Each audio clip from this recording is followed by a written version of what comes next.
Hi all, welcome to our Vethalaipotti YouTube channel. இன்னைக்கு நம்ம வெத்தலைப்பொட்டி YouTube சேனலில் என்ன வீடியோ பார்க்க போகிறோம் அப்படின்னு பார்க்கறதுக்கு முன்னாடி நம்ம வெத்தலைப்பொட்டி யூடியூப் சேனலை நீங்கள் ஃபஸ்ட் டைம் பார்க்குறீங்கன்னா மறக்காம நம்ம சேனலை நீங்கள் சப்ஸ்கிரைப் பண்ணிக்கோங்க. சப்ஸ்கிரைப் பண்ணவங்க அப்படியே பக்கத்தில் இருக்க பெல் பட்டனையும் ப்ரெஸ் பண்ணிக்கோங்க. அப்போ தான் நான் போடுற புது புது வீடியோக்களுக்கான நோட்டிஃபிகேஷன் உங்களே வந்து அடையும்.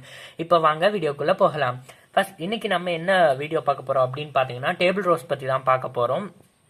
இந்த டேபிள் ரோஸை பார்த்தீங்கன்னா சன் பிளான்ட், அதுக்கப்புறமா indoor rose, miniature rose, mini button rose இப்படிங்கிற பேர்ல எல்லாமே வந்து சொல்லி அதை வந்து சொல்லுவாங்க.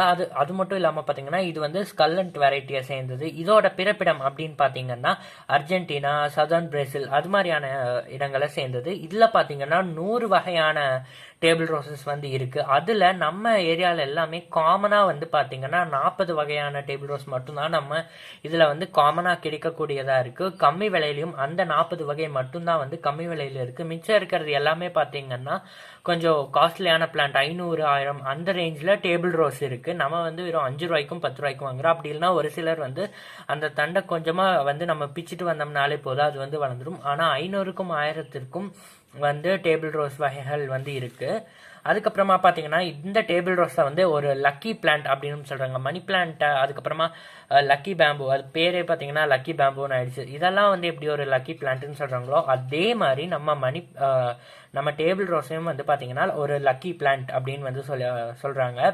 இந்த டேபிள் ரோஸ் பார்த்தீங்க அப்படின்னா ஒரு ஹீட்டான இடம், அதாவது சூடான சூழ்நிலை நிலவக்கூடிய ஒரு இடத்துல வந்து வளரக்கூடிய ஒரு செடியா இருக்கு. இதுக்கு பார்த்தீங்கன்னா தண்ணி நீங்க ஊத்துறது பார்த்தீங்கன்னா 3 நாளைக்கு ஒரு தடவை ஊத்துனா போதும். இல்லைன்னா வந்து அடிக்கடி நீங்க வந்து டெய்லி ஊத்துறீங்க அப்படின்னா டெய்லி தண்ணி ஊத்துறதுக்கு பதிலாக அதுக்கு வந்து நம்ம ஸ்ப்ரேயர் கன் வச்சு ஸ்ப்ரே பண்ணி விடலாம். இல்லை நான் டெய்லி வந்து செடிக்கு தண்ணி ஊற்றணும் அப்படின்னு பார்த்தீங்கன்னா இன்னைக்கு காலையில் நீங்கள் செடிக்கு தண்ணி ஊற்றுனீங்கன்னா அடுத்த நாள் காலையிலையும் நீங்கள் ஊற்ற போறீங்கன்னா அடுத்த நாள் காலையில் நீங்கள் பார்க்கும்போது அந்த மண் வந்து ஈரப்பதமே இல்லாமல் சுத்தமாக ட்ரையாக இருக்கணும். மேலே அப்படியே கொஞ்சம் கூட ஈரப்பதம் இல்லாமல் ட்ரையாக இருக்கும் இல்லையா, அப்போ மட்டும் தண்ணி ஊற்றினா போதும். நீங்கள் இன்னைக்கு தண்ணி ஊற்றுறீங்கன்னா எப்போ அந்த மண் நீங்கள் பார்க்கும்போது ட்ரையாக இருக்கும் அப்போ மட்டும் தண்ணி ஊற்றினா போதும். கிட்டத்தட்ட 2 நாளைக்கு ஒரு தடவையோ அல்லது 3 நாளைக்கு ஒரு தடவையோ மட்டும் நம்ம வந்து தண்ணி ஊற்றினா போதும். இதுக்கு மண் கலவை செய்கிறது அப்படின்னு பார்த்தீங்கன்னா சாண்டி சாயில், அதாவது மணல் தன்மை வாய்ந்த மண், மணல் தன்மையோட இருக்க மண் தான் வந்து இதுக்கு ரொம்ப ஏற்றது. ஏன்னா வந்து இது சூடான இடத்துல இருக்கிறதுங்கிறதுனால வந்து அது வந்து ஒரு சூடு தரக்கூடிய ஒரு மண்ணை தான் வந்து அதுவுமே விரும்புது. அதனால பார்த்தீங்கன்னா கொஞ்சம் மணல் தன்மை இருக்கும் இல்லையா, மணல் எவ்வளோ சூடாக இருக்குன்னு உங்களுக்கே தெரியும்ல. நம்ம மண்ணை விட மணல் வந்து வெயிலாக இருக்கும்போது ரொம்ப சூடாக இருக்கும். ஸோ அதனால மணல் தன்மை வாய்ந்த மண்ணாக நீங்கள் எடுத்துக்கலாம். அப்படி இல்லைன்னா பார்த்தீங்கன்னா ஒரு சில ஏரியாலெல்லாம் பார்த்தீங்கன்னா செம்மண்ணே வந்து அங்கே இருக்க கல்லெல்லாம் பொறிச்சு பொறிச்சு பார்த்தீங்கன்னா பொறன்னு இருக்கும். அது மாதிரி இருக்க மண்ணு தான் வந்து இதுக்கு வந்து செட் ஆகும். நல்லா சாஃப்டாக இருக்க மண்ணு தான் இதுக்கு போடணும் அப்படிங்கிற எந்த அவசியமும் கிடையாது. மண்ணும் வந்து ஒரு சூடான மண், அதை தான் வந்து அது விரும்புது.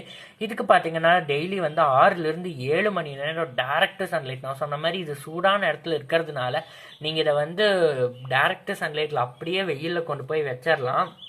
இது பூ பூத்துது அப்படின்னு பார்த்தீங்கன்னா ஒன்ஸ் பூ பூத்துதுன்னா 4லிருந்து 5 நாள் வந்து அந்த பூ அப்படியே இருக்கும் அப்படின்னு சொல்கிறாங்க. அப்போ தான் வந்து நம்ம பிளான்ட் வந்து ஹெல்த்தியாக இருக்கும் அப்படிங்கிறதும் உண்மை. அதுக்கப்புறமா பார்த்தீங்கன்னா நீங்கள் தண்ணி ஊற்றுறீங்க இல்லையா, 2 நாளைக்கு ஒருக்கா 3 நாளைக்கு ஒருக்கா ஊற்றுறோம். அப்போவுமே நீங்கள் ஒரு சில டைம் கண்டுக்காமல் விட்டுட்டீங்க அப்படின்னா ஏதோ ஒரு வாரம் விட்டு ஊற்றுறீங்க அப்படின்னு பார்த்தீங்கன்னா நீங்கள் தண்ணி கரெக்டாக ஊற்றாமல் விட்டுட்டீங்க அப்படின்னு பார்த்தீங்கன்னா ஃப்ளவர்ஸ் வந்து எதுவுமே வந்து பூக்காது. பூக்கள் பூக்கிறதே வந்து ரொம்பவுமே கம்மியாயிரும். அதே மாதிரி பார்த்தீங்கன்னா நீங்கள் ஒரு 6லிருந்து 7 மணி நேரம் டைரக்ட் சன்லைட் கொடுக்காம வந்து வச்சுருந்தீங்க, ஒரு 3 மணி நேரம் சன்லைட் கிடைச்சா போதும், அது கிடைக்குது இதுவே போதும் அப்படின்னு சொல்லிட்டு இன்டைரக்ட் சன்லைட் கிடைக்கிற மாதிரி ஒரு பார்ஷியலாக சன்லைட் கிடைக்கிற ஒரு இடத்துல வச்சுட்டீங்க அப்படின்னு பார்த்தீங்கன்னா அதுக்கு வந்து லோ சன்லைட் கிடைச்சிடும் இல்லையா, அதாவது சூரிய ஒளி வந்து அது கரெக்டாக கிடைக்காது. அப்படி சூரிய ஒளி வந்து அதுக்கு தடைப்படும் போது பார்த்தீங்கன்னா அது எதை பாதிக்கும்னா அந்த பிளான்ட் வந்து வளர்றதை பாதிக்கும். நம்ம ஒரு சின்ன சைஸ் பாட்டில், பிளாஸ்டிக் கண்டெய்னர் ஆர் பாட்டில் தான் வச்சுருப்போம். அப்போவுமே வந்து அது பெருசாகாமல் சும்மா வச்ச மாதிரியே இருந்தது அப்படின்னா வந்து சரியான அளவில் சூரிய ஒளி, சூரிய வெப்பம் அதுக்கு கிடைக்கல, இடத்த மாற்றி வைக்கணும் அப்படிங்கிறது அர்த்தம். அதே மாதிரி பார்த்தீங்கன்னா பூக்கள் வந்து பூக்கவே பூக்காது. அதே மாதிரி பூக்கள் மொக்கு இருக்கும், மொக்கு விரியவே விரியாது, மொக்காவே இருந்து மொக்கு வாடி போய் உங்களை மொக்க பண்ணிடும். இது மாதிரி இருந்தது அப்படின்னா வந்து அது லோ சன்லைட் இருக்கு அப்படிங்கிறது அர்த்தம். இதை வந்து பார்த்தீங்கன்னா மாசத்துக்கு ஒரு டைம் வந்து கண்டிப்பாக வந்து சைடில் இருக்கிறது எல்லாத்தையுமே வந்து கட் பண்ணி விட்டுணும். ஏன்னா வந்து இது ஜஸ்ட் குட்டி குட்டியாக பிச்சு வச்சாலே வந்துடும். அப்படிங்கிறதுனால சைடில் இருக்கிறத நம்ம கட் பண்ணி விட விட தான் வந்து அது புதுசாக பூஸ்டப் ஆகி வந்து வளரும். இதுக்கு உரம் அப்படின்னு பார்த்தீங்கன்னா இதுக்கு மெயினாக தேவைப்படுறது நைட்ரஜன். நைட்ரஜன் வந்து நீங்கள் ரெகுலராக கொடுக்கணுங்கிற அவசியம் கிடையாது.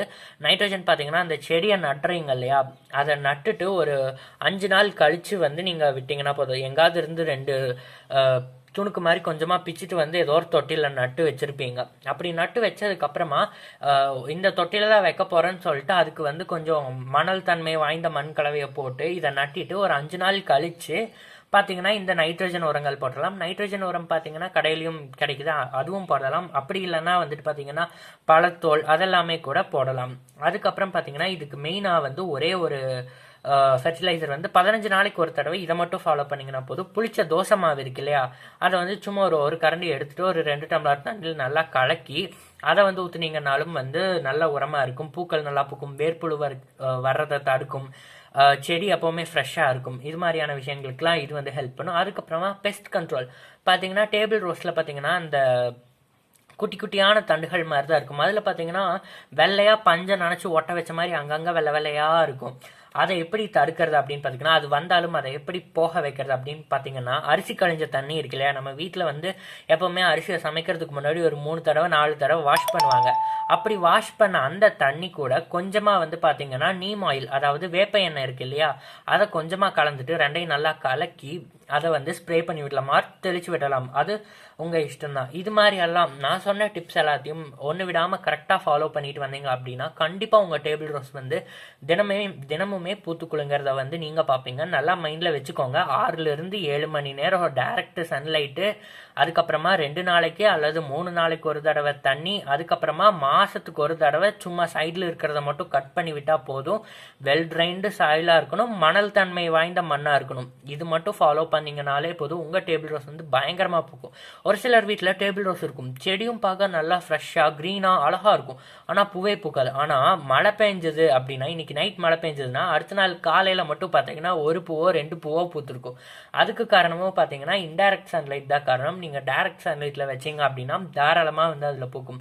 மழை தண்ணியில் வந்து பேசிக்காகவே வந்து மழை தண்ணி தான் வந்து எல்லா செடிகளுக்குமே வந்து இப்போ நம்ம நார்மலாக பைப்பில் வர்ற தண்ணியை பிடிச்சி ஊற்றுறதை விட மழை தண்ணி தான் வந்து செடிகளுக்கு ரொம்பவே தேவைக்கூடிய ஒரு நியூட்ரிஷன்ஸ் தரக்கூடிய ஒரு தண்ணியாக ஆதாரமாக இருக்கிறதுனால பார்த்தீங்கன்னா மழை தண்ணி வந்தது அப்படின்னா 4-5 டப் எடுத்து வச்சு பிடிச்சி வச்சுக்கோங்க. ஏன்னா வந்து மழை தண்ணியை வந்து நம்ம 2 நாளைக்கு ஒருக்கா ஊற்றும் போது வந்துட்டு பார்த்தீங்கன்னா அது செடி எப்போவுமே ஃப்ரெஷ்ஷாக இருக்கிறதுக்கு, அதுக்கப்புறமா ரூட் ஹெல்த்தியாக இருக்கிறதுக்கு, ரெகுலராக பூ பூக்கிறதுக்கு, இலைகள் ஃப்ரெஷ்ஷாக இருக்கிறதுக்கு, இலை கலர் இன்க்ரீஸ் ஆகிறதுக்குன்னு எல்லாத்துக்குமே வந்து மழை தண்ணி வந்து ஹெல்ப் பண்ணுது.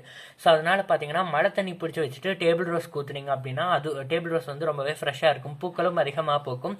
இந்த வீடியோ உங்களுக்கு பிடிச்சிருக்குன்னு நான் நம்புகிறேன். மேலும் டேபிள் ரோஸ் பற்றி வேறு ஏதாவது எக்ஸ்ட்ராவாக தெரிஞ்சுக்கணும் அப்படின்னு நினச்சிங்கன்னா அதையும் கமெண்ட் பண்ணுங்க. பிகாஸ் நீங்க கமெண்ட் பண்ணீங்கன்னா மட்டும்தான் எனக்கு தெரியும் நான் எந்த அளவுக்கு சொல்லியிருக்கேன், உங்களுக்கு எந்த அளவுக்கு புரிஞ்சிருக்கேன், எந்த அளவுக்கு புரியலன்னு. ஸோ நீங்க கமெண்ட் பண்ணாதான் நான் அதை வந்து சரி பண்ணிட்டு மறுபடியும் வீடியோஸ் போட முடியும். அதனால வந்து நீங்க கமெண்ட் பண்ணுங்க. இந்த வீடியோ உங்களுக்கு பிடிச்சிருக்குன்னு நம்புறேன். Don't forget to like, share, support and subscribe to our Vethalapatti YouTube channel. நன்றி, வணக்கம்.